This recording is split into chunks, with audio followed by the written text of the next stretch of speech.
It's Kentucky Derby week, and Gainesway Farm will be a factor Saturday, as it has many times before. Here's Dan Reefer with a look at Gainesway's significant past, present, and future. Gainesway Farm was a standard-bred operation founded in 1944 by Clarence Gaines, here off Tates Creek Road in Lexington, where this suburb took its place in the 1950s. Gainesway Farm, as we know it today, is 1,500 acres of rich history along Paris Pike. John Gaines, son of Clarence, established Gainesway here in 1965. The facility is magnificent. Behind me, over my left shoulder, of course, is the Whitney farm. Long before it ever went by the name Gainesway, the property belonged to the prominent and wealthy Whitney family.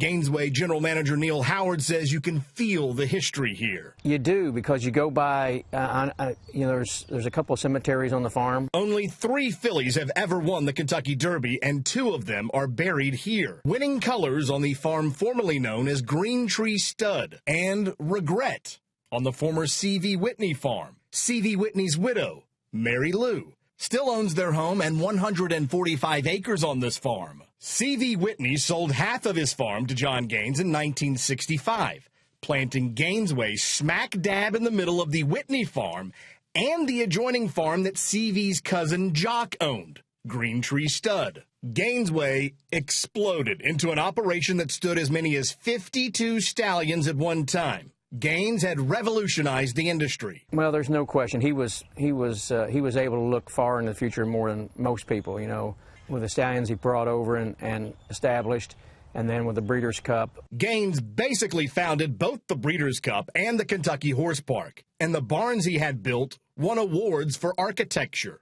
Anyone who's seen these barns ever know immediately, once they see the architecture, where they are.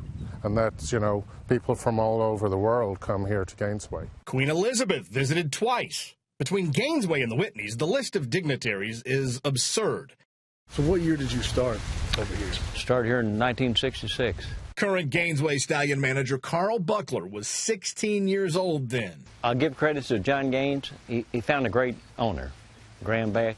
South African businessman Graham Beck already owned a few farms, but nothing like Gainesway, which he purchased in 1989, eventually acquiring all 3 farms, Gainesway, the C.V. Whitney farm, and Green Tree Stud.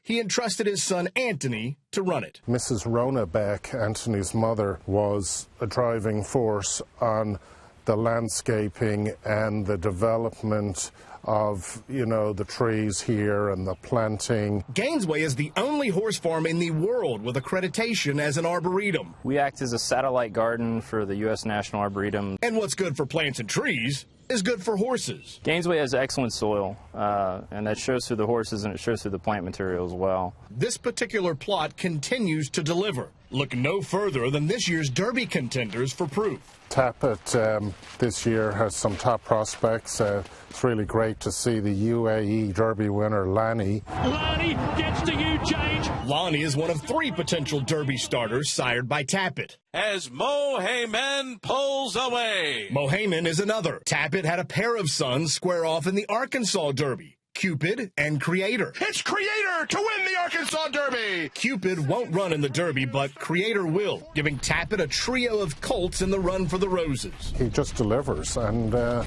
fully expect him to deliver the first Saturday in May. Which would just add to the illustrious list of winners this farm has produced for more than a century.